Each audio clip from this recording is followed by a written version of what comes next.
नमस्कार आप सभी को। आज एक बहुत ही बढ़िया ऑर्डर पास हुआ है। जो नो गवर्नमेंट जॉब के 5 अंक दिए जाते हैं सोशियो इकोनॉमिक के अंदर, ग्रुप डी में जो अंक दिए जा रहे हैं स्पेसिफिकली, उनके ऊपर स्टे लगा दिया है हाई कोर्ट ने। हाई कोर्ट का कहना ये है कि ये कोई भी बच्चा कंट्रोल नहीं कर सकता है कि वो किसके घर में पैदा हो रहा है, कि उसके माँ बाप नौकरी पर थे या नहीं, और यदि उसके माँ बाप नौकरी पर थे तो उस बच्चे को सरकारी नौकरी से क्यों वंचित किया जा रहा है, क्यों उसको 5 अंक नहीं दिए जा रहे हैं।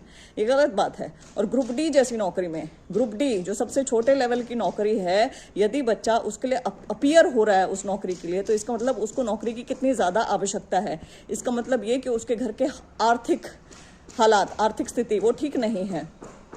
इससे इतर भी यदि देखें तो क्या एक बच्चे के ड्रीम्स इसलिए पूरे नहीं होने देने चाहिए क्योंकि उसके माँ बाप सरकारी नौकरी में थे। तो इन 5 अंकों पर लग चुका है स्टे। ये हाई कोर्ट ने ऑर्डर पास किया है। नो गवर्नमेंट जॉब वाले 5 अंक क्यों दिए जाएं केवल उन बच्चों को जिनके माँ बाप कभी सरकारी नौकरी में नहीं रहे, और क्यों वंचित किया जाए ऐसे बच्चों को जिनके माँ बाप सरकारी नौकरी पर रहे।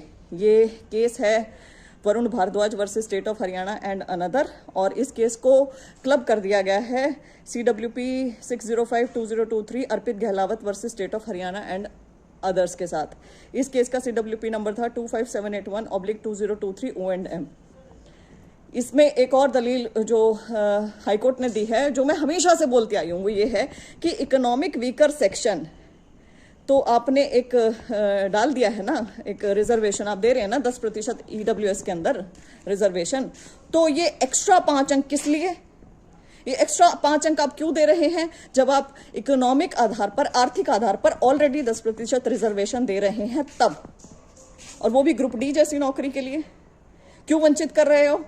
यही चीज मैंने बार बार कही है। जब हमारा संविधान सोशल और एजुकेशन के आधार पर 49.5% रिजर्वेशन देता है और 10% हम दे रहे हैं आर्थिक आधार पर, तो फिर सोशियो इकोनॉमिक के 10 अंक किस लिए, सामाजिक और आर्थिक के 10 अंक किस लिए, 5 अंक किस लिए, सॉरी। जब सामाजिक, आर्थिक और जो एजुकेशनल है, शैक्षणिक रिजर्वेशन ऑलरेडी है, तो धन्यवाद करना चाहूंगी मैं हाईकोर्ट का कि उन्होंने इतना अच्छा फैसला लिया है। जो नो गवर्नमेंट जॉब के 5 अंक हैं, उसके चक्करों में बहुत सारे जो मेरिटोरियस बच्चे थे वो दुखी हो रहे थे, वो मेरिट से बाहर हो रहे थे। और ग्रुप डी जैसी नौकरी में यदि कोई जा रहा है, सबसे छोटी नौकरी में, तो उसके घर के सच में आर्थिक हालात अच्छे नहीं हैं।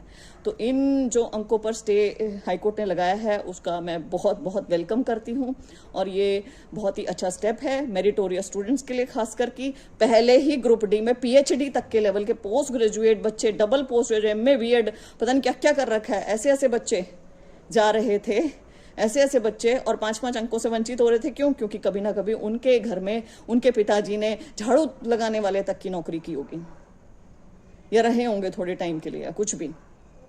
तो फैसला अच्छा है। उम्मीद करूंगी कि ये जो अंक है नो गवर्नमेंट जॉब वाले, ये फाइनली हट जाएंगे। बहुत बहुत धन्यवाद।